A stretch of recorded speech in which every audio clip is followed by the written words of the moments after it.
Saya sudah bersama dengan juru bicara MA sekaligus Hakim Agung MA dengan Profesor Yanto. Pak Yanto, terima kasih untuk waktunya, Pak. Terima kasih.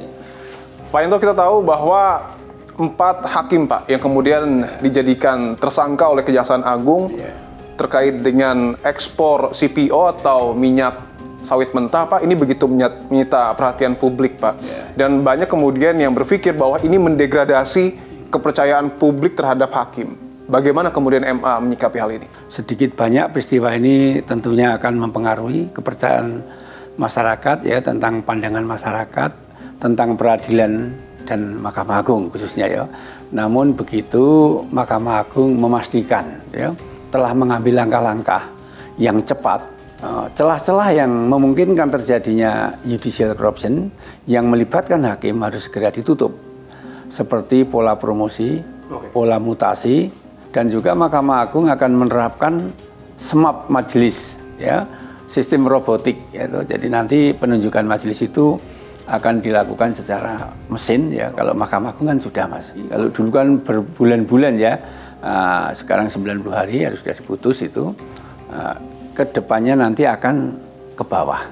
Ada sistem robotik, artinya penunjukan hakim baik di tingkat pengadilan negeri maupun pengadilan tinggi ini akan by system, tidak lagi ditunjuk oleh ketua. Misalnya wakil ketua atau ketua PN. Iya, di Mahkamah Agung sudah berlaku, sudah berlaku ya, sudah berlaku kurang lebih 7 bulan. Dan itu artinya juga dipastikan bahwa mesin ini akan betul-betul tidak bisa diintervensi siapapun. Karena dari kasus 4 hakim ini memang titik celahnya ada di penunjukan hakim yang kemudian mengepalai perkara tersebut ya Pak ya.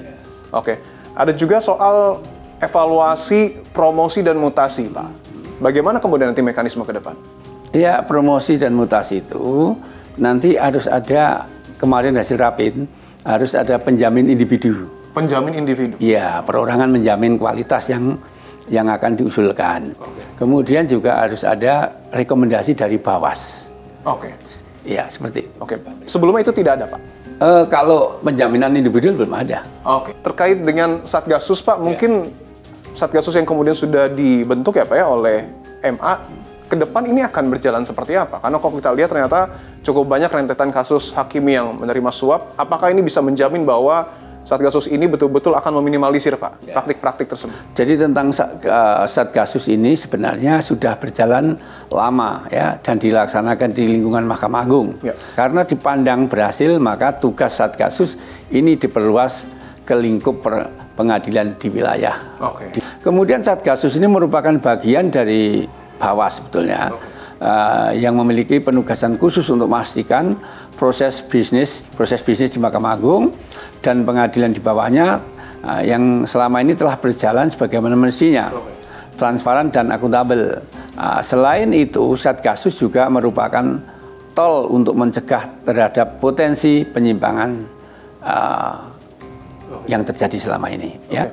Artinya Satgasus juga akan mengawasi panitera ini, Pak? Oh iya, semuanya. Termasuk? Iya.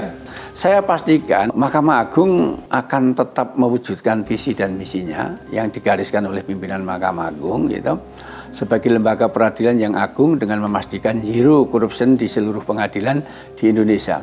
Dan itu yang akan diawasi betul oleh Mahkamah Agung, Satgasus Mahkamah Agung. Pak, sebelumnya Pak Yanto juga sudah menyatakan bahwa 4 hakim, Pak, yang ditetapkan sebagai tersangka ini sudah diberhentikan secara sementara ya Pak ya? Itu berarti hak-haknya masih diberikan, Pak, seperti gaji dan lain-lain selama proses hukum berlangsung? Ya, jadi begini, dia akan diberhentikan sementara sambil menunggu putusan yang berkekuatan hukum tetap, seperti itu. Kalau inkrah, dinyatakan bersalah, akan diberhentikan dengan tidak hormat tanpa uang pensiun. Tanpa uang pensiun? Iya. Artinya selama proses hukum berjalan, mereka masih mendapatkan haknya seperti gaji dan lain-lain. Gaji, tapi tunjangan kan enggak lagi. Tunjangan tidak ya Pak? Karena tidak menjalankan tugas lagi. Kan? Melihat kasus yang kemudian menyita perhatian publik, Pak, khususnya terkait dengan 4 hakim yang diduga menerima suap ini, apa yang kemudian ingin Pak Yanto sampaikan kepada publik agar betul-betul kepercayaan publik ini tetap terjaga kepada hakim-hakim kita? Ya, harapan saya, mari kita sama-sama diawasi. Mahkamah Agung mengawasi lembaganya, ya, perangkatnya.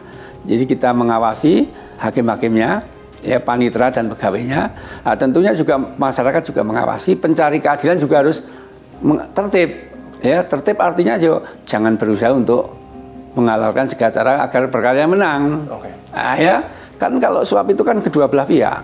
Kalau satu pihak nggak reaksi kan nggak akan terjadi. Nah di sini maka antara pencari keadilan dengan penegak hukumnya sama-sama tertib, tidak saling ya mempengaruhi, mengiming-iming dan lain sebagainya. Yang harus digarisbawahi adalah keadilan tidak bisa dibeli dengan uang seberapapun besarnya, Pak. Ya. Oke, juru bicara MA dan juga Hakim Agung MA, Pak Yanto, terima kasih untuk waktunya, Pak. Terima kasih. Ya.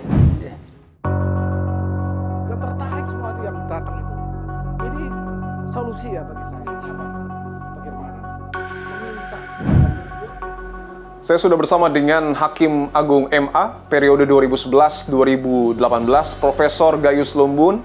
Prof, terima kasih untuk waktunya. Ya, sama-sama, Mas Ibu. Prof Gayus, kalau kita lihat kan publik ini sedang tertuju matanya kepada 4 hakim yang kemudian ditetapkan sebagai tersangka oleh Kejaksaan Agung soal kasus ekspor CPO.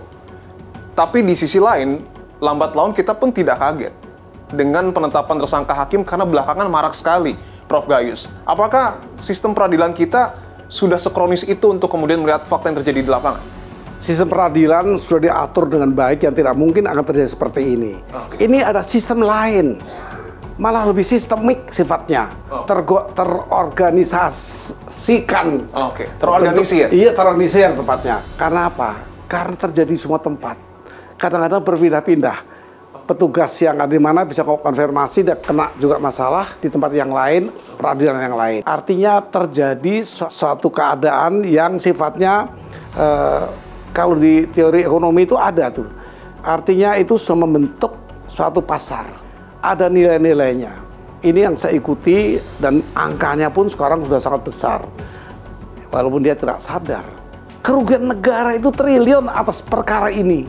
Coba dihitung. Apa yang kemudian membuat seorang hakim, seorang wakil Tuhan bisa dibeli dengan nominal yang sebenarnya tidak terlalu besar? Ada 2 hal yang saya temukan ya. Pertama di rekrutmen. Bahwa yang bersangkutan menjabat itu dalam keadaan memang tidak bersih. Jadi jebolnya panitia pemilihan di tingkat Mahkamah Agung untuk seorang menjabat pimpinan di daerah atau di PNPT atau di Mahkamah Agung sendiri. Itu yang pertama. Yang kedua, masuknya orang yang bersih sekalipun di tempat yang kotor itu akan menjadi kotor. Ini teorinya Pak Yusri Isa Mahendra. Dia pertama mencuatkan, kalau kita ingin membersihkan sebuah tempat, bersihkan dulu, baru kita masukin apa yang baik. Saya memang ingin menghadap Pak Presiden. Yang lalu saya menghadap Pak Jokowi ketika saya masih Hakim Agung. Saya minta saran agar hakim-hakim ini Pak dievaluasi untuk dipilih yang baik tetap dipertahankan, yang TW dikeluarkan. Untuk tim kami dibikin rapat terbatas di istana. Saya uraikan semua. Teman-teman menguraikan, Pak ini bahaya kalau tidak. Yang kedua, bagaimana putusan yang menyimpang ini dieksaminasi, diulang. Gitu. Dan itu yang kemudian juga Prof Gayus sempat cetuskan, kalau tidak salah pada tahun lalu, untuk kemudian pemerintah sebenarnya membentuk lembaga eksaminasi nasional. Iya, eksaminasi itu kalau kita samakan dengan teori ekonomi, ada demand dan supply. Ada yang mau beli, ada yang nawar. Nah, kalau ini kita mencoba untuk nggak lakunya atau menawar ini, bisakah? Saya bisa. Ada teori yang bisa. Jadi orang ke hakim nggak percuma dia bayar. Ada eksaminasi. Kalau ini yang dianggap tidak benar, tim eksaminasi nasional ini akan memastikan diulang. Maka hilang uangnya. Jadi untuk ini demand and supply akan terganggu. Ayo saya bantu. Berapa Pak? Wah belum tentu juga nggak diuji nanti di eksaminasi. Karena mentah lagi. Nah, ini 2 teori saya cuatkan udah lama. 2014 saya ingat. Saya mulai mencuatkan ini tapi direspon Pak Jokowi ketika itu, kemudian disalurkan ke Pak Menko Polhukam, Pak Mahfud MD ketika itu. Menerima saya hampir 2 jam kami diskusi.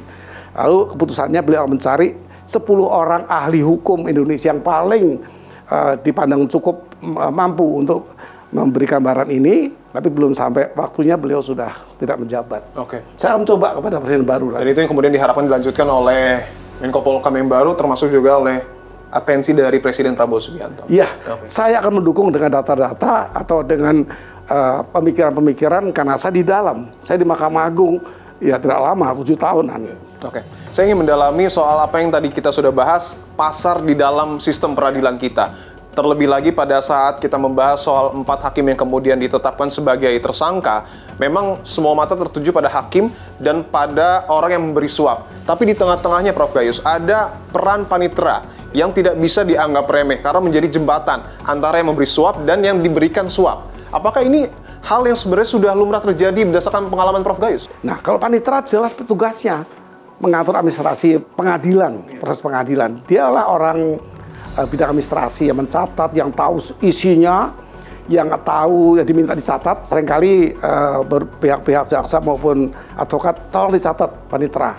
Ini saya protes, misalnya begitu. Itu tugas panitera. Nah, hubungan panitera dan hakim pastilah sangat dekat karena satu ruang kerja ya. Jadi sangat berpotensi. Tapi saya katakan jangankan panitera, supir di halaman Mahkamah Agung itu bisa menjadi perantara. Oke. Dan kalau kita diskusikan lagi, Prof. Gayus, bahwa banyak narasi yang kemudian mencuat, bahkan ini seakan menjadi pembenaran bahwa tindak pidana korupsi itu mungkin saja dilakukan karena gaji hakim yang dalam tanda kutip tidak cukup. Padahal kita tahu bahwa Oktober 2024 yang lalu juga gaji pokok dan tunjangan sudah dinaikkan oleh Presiden kala itu. Apa yang kemudian menjadi soal? Mengapa kasus korupsi ini masih terus terjadi? Secara teoretik memang ada 3, tidak hanya by need, itu saya sebut by need. Dia perlu untuk melakukan pelanggaran, kan dia perlu. Ketika saya masuk Mahkamah Agung, di sana ada kepangkatan gaji atau kepangkatan status. Saya ini 4D, golongan 4D saya di sana. Saya pensiun dengan 4E, artinya sudah pembina yang paling tinggi ya di kepangkatan itu. Saya take home pay saya 100 juta lebih. Oke. Sangat cukup, nggak ada by need, nggak ada. Berarti yang 100 juta tadi itu gaji pokok? Gaji, bukan. Gaji pokok dan lain-lain. Remunerasi dan lain. Tapi saya punya income yang tidak kalah besar. 1 perkara 1 juta. Kalau 1 hari saya bisa 3 perkara ya 3 juta. Jadi Hakim Agung cukup. Di bawah juga begitu. Nah, tetapi persoalan kan tidak by need saja. Ada by greedy, rakus. Yang paling parah kita by chance, ada kesempatan. Tadi itu karena pengawasan lemah, peraturan dirubah-rubah yang bisa memungkinkan orang melakukan kejahatan. Sebagai pimpinan KPN, KPT, MA mesti tahu itu. Chances apa yang menjadikan orang berpotensi untuk melakukan ini. Oke. Prof, ini akan jadi pertanyaan terakhir karena Indonesia Corruption Watch baru saja merilis bahwa dari tahun 2011 hingga tahun 2024 ada 29 hakim kita dari tiap tingkatan yang kemudian menjadi tersangka dalam kasus suap. Melihat fenomena ini, apa yang ingin Prof. Gayus sampaikan kepada MA untuk kemudian betul-betul melakukan reformasi sebenar-benarnya terhadap hakim kita? Lakukan reformasi dengan cara melakukan evaluasi. Hakim yang jelek dibuang saja. Itu pimpinan loh. Supaya dia bisa motivasi. Kalau hakim biasa, tidak usah dievaluasi. Nanti ketua itu tahu track record apa yang dia lakukan selama dia bertugas di PN itu, atau di PT itu, atau di MA. Itu bisa berjalan. Dan ini direspon ketika oleh Pak Presiden Jokowi, direspon oleh Pak Mahfud sebagai Menko Polhukam, tapi tidak dilaksanakan. Oke, artinya dalam waktu dekat kita berharap apa yang kemudian terjadi, kasus hukum yang menimpa hakim kita ini juga menjadi atensi penuh dari Presiden Prabowo Subianto dan jajaran. Bukan hanya hakimnya yang melakukan dihukum, bagaimana korbannya. Kalau pembunuhan di Surabaya, bagaimana korban keluarga itu kalau dibebaskan. Nah, korban ini saya usulkan ada eksaminasi, dieksamin lagi. Sehingga kalau ada pembunuhnya mau nyogok, jadi mikir, nanti dieksaminasi, batal lagi. Ini perlu, jadi ada evaluasi, ada eksaminasi terhadap putusan yang tidak wajar. Tidak hanya berfokus untuk memberikan hukum kepada yang menerima suap, tetapi juga kita harus ingat bahwa ada pihak-pihak yang kemudian keadilannya direnggut. Ya. Oke, baik. Siap, terima kasih banyak. Profesor Gayus Lumbung, Hakim Agung MA periode 2011-2018. Ya. Terima kasih, Prof. Terima kasih.